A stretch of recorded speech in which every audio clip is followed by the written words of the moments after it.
Hello guys. Hello.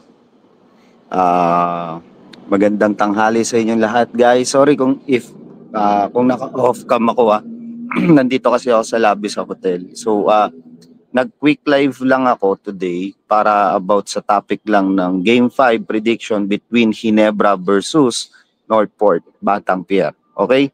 So, guys, comment down below guys sa mga if you have questions guys, so pwede natin sagutin yan. Okay? So guys, magi-start na ako.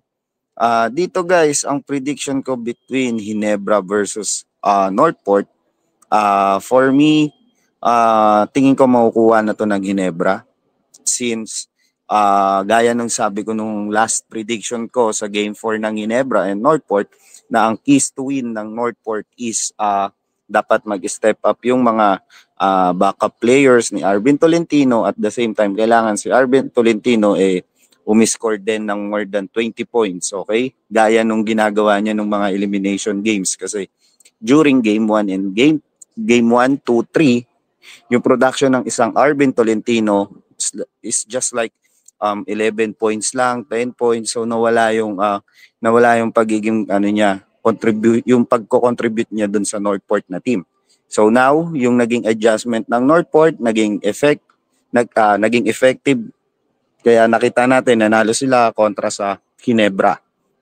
And the good thing here, okay, ang magiging adjustment dito is yung Ginebra kasi nakita nila kung ano yung ginawa ng adjustment ng Global Port para talunin sila. Kasi yung Game 4 na yon, yun lang yung dikit na laban simula nung nag-start yung series from Game 1 to Game 3. Okay? So for me, tingin ko kukunin na to ng Ginebra, and I think yung game plan na gagawin nila is ahayaan lang nila sigurong umiscore itong import at saka si Arvin Tolentino, and ila-lockdown nila panigurado tong mga backup like William Navarro, Joshua Monson. Okay? Tingin ko yun yung mga ila-lockdown na player ng Ginebra. We know that this Ginebra team and coach Team Cone, sobrang galing niyan pagdating sa adjustment, lalo na sa paggawa ng game plan. Pag nasa ano na sila, pag pumasok na sila ng playoffs. So, guys, again sa mga nanonood, quick live lang tayo and comment lang kayo guys if you have any questions, okay? Ano lang to na naisipan ko lang mag-live kasi walang magawa sa work So, nag-break time lang ako para bigay ng prediction. Yun nga, sa laban nito this coming Game 5 and between Ginebra and Northport. So, again, guys, this coming March 8, may guest tayo, si John Amores, and ako yung magsasalita, ako yung makikipag-usap sa kanya. And if you have questions guys about sa mga nangyari kay John Amores, i-ready nyo lang, i-comment nyo lang doon pag nag-live tayo. So yun, again, for me, Ginebra, papasok na to sa Game 5, makukuha na nito. And siguro, kaya lang natalo ang Ginebra kagabi or kahapon, siguro dahil lang sa dahil sa mga instances na yung shooting nila nag-off night, at the same time hindi halos lahat ng mga players nila nag-off night sa shooting. Though may chance naman silang makahabol, ang problema yun nga yung compose pa rin ng Northport since first quarter going to fourth quarter na ano nila anong tawag dito, na-handle nila So yun yung good thing doon sa Northport, kaya sila nanalo. So and then yung pagiging aggressive ni Arvin Tolentino nandoon. Nakita natin umiscore ng ilan din si Arvin Tolentino, right? So yun yung para sa akin guys. And again, Para naman guys dun sa laban ng Token Text and Rain or Shine, I think mananalo dito yung Rain or Shine. And yung pagkukulang nila nung second half na naging effective na adjustment ng Token Text, I think yun yung pinakapagbabasehan nila guys para manalo. Kasi during first to second quarter kahapon between Token Text and Rain or Shine, talagang fast pacing ang Rain or Shine eh. They want to na mapagod yung Token Text eh kasi gusto nila takbuhan.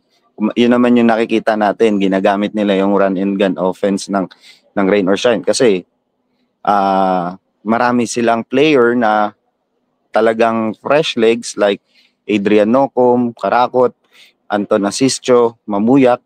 So gusto lang din siguro yun ni Yengyao na tumakbo ng tumakbo. But the thing is, pagdating ng second half, talagang biglang bumulusok tong Token Text eh.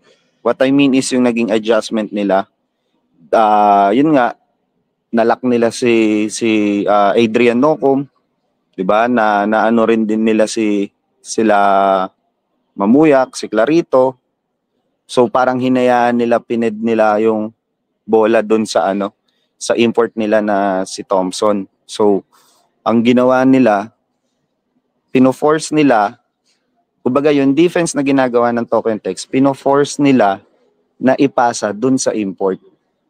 Na parang hinahayaan na nilang umiscore yung import but kailangan ma-lockdown yung mga locals. Okay? So ganyan din naman yung ganyan, halos ganyan din yung sinabi ni Coach Yengyao sa interview niya last night at saka sa mga kung ano yung makikita nyo na talagang nanlamig yung locals niya. Talagang nawala as in talagang nag-defense, dumipensa ng maigi talaga yung Token Text sa mga local players ng Rain or Shine kaya ganun yung nangyari. But yun nga, may chance silang makahabol sana din nun yung crucial turnovers ni Mamuyak and yung crucial turnovers ni Mamuyak yung 2 beses. Yun yung parang factor doon na sana kung hindi yun na turnover, I think may chance na pwedeng tumabla lang or lumamang pero yun yung mga yun yung mga chance na na kayang manalo ng Rain or Shine sana. And again, kahit papano kasi kaya rin naman nanalo yung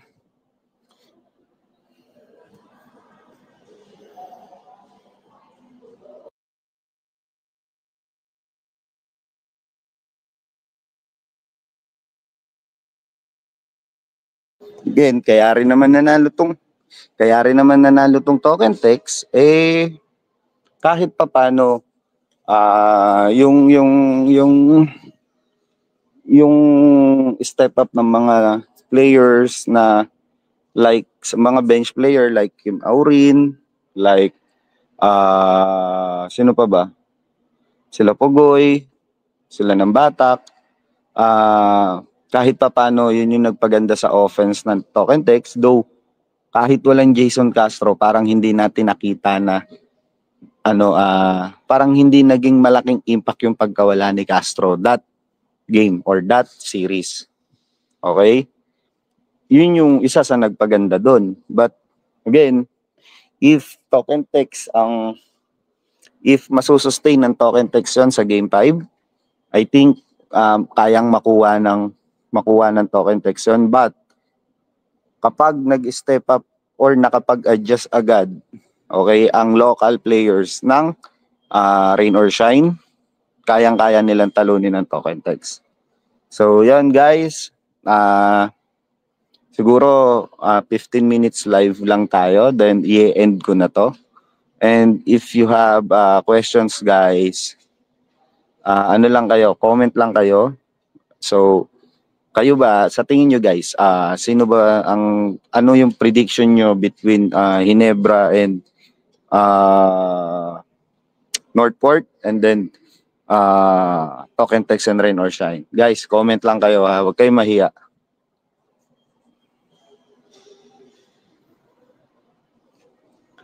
So, guys, again, itong darating na March 8, okay, meron tayong guest, which is si John Amores. So, kung may time kayo na manood, visit lang kayo sa aking channel, yung JM Coopcast channel.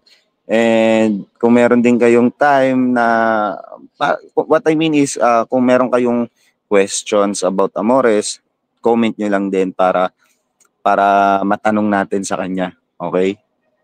So, yun. Again, Game 5 prediction, number 1, is Ginebra, and then the second one for me is Rain or Shine. Okay?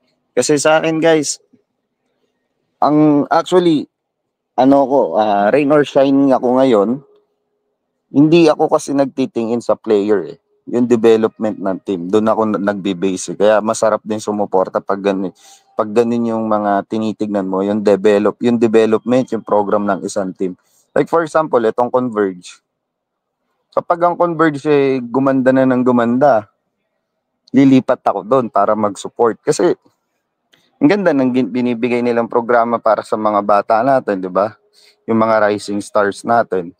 Di ba? At the same time kasi dito na sa Rain or Shine, hindi nyo makikita na yung kala Adrian Nocum, kala Karakot, hindi nyo makikita na parang sophomore lang, di ba? Yung mga rookie lang.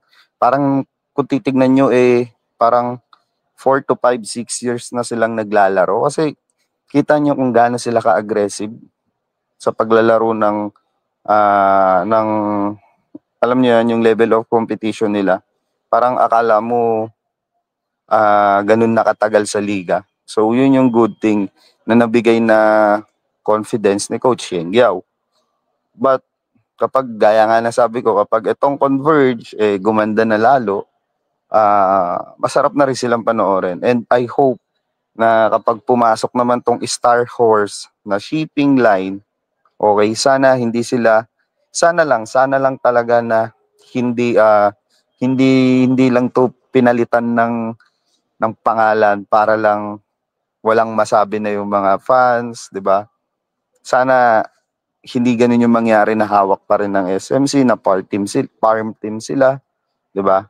Kasi if ang reason nila kaya sila bumili gusto nilang maging palaban, 'di ba?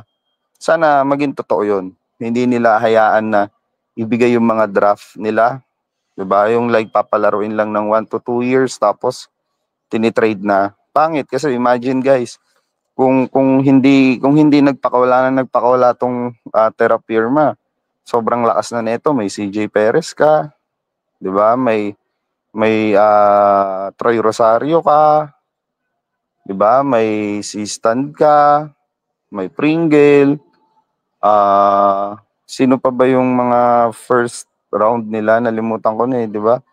So, kung hindi nila iniinayaan niya, siguro ngayon isa na sila sa contender sa PBA 'di ba? But the problem is kasi minsan talking about money 'di ba? Gaya nga nung sabi ko, itong si Kuya Marvin Hayes, 'di ba? Sinasabi niya minsan, nasasabi niya mas malaki pa ang kitaan sa larong panalay. Well, totoo naman 'yun. Pero syempre, nasa PBA ka, so parang kailangan mo rin paghirapan ulit para ma-earn mo yung, alam mo 'yun, yung magandang kitaan. But I hope na itong Star Horse talaga makapagbigay ng magandang programa and yung kaya nilang tumapat sa mga pasweldo din ng mga player para hindi sila alisan. And sana yung mga player naman na maglalaro para doon, kailangan lumaban sila ng, alam mo yun, yung pride ng team na lang nila. Yung hindi natitignan yung kitaan, yung ganitong presyo. Kasi ano ba ang goal nila, 'di ba? Ang goal lang naman natin dati makapasok ng PBA, 'di ba? So, yung pangarap mo na lang, isipin mo na lang, yung pangarap mo na nakapasok ng PBA, dapat yun na lang din yung alagaan mo. Para, 'di ba, kumbaga, may maging reward ka. So, yun lang guys. And, guys, almost 15 minutes na tong live. Okay? I-end live ko na. And, Again, this is JM from JM Hoopcast Channel. Salute and God bless mga idol. Bye-bye.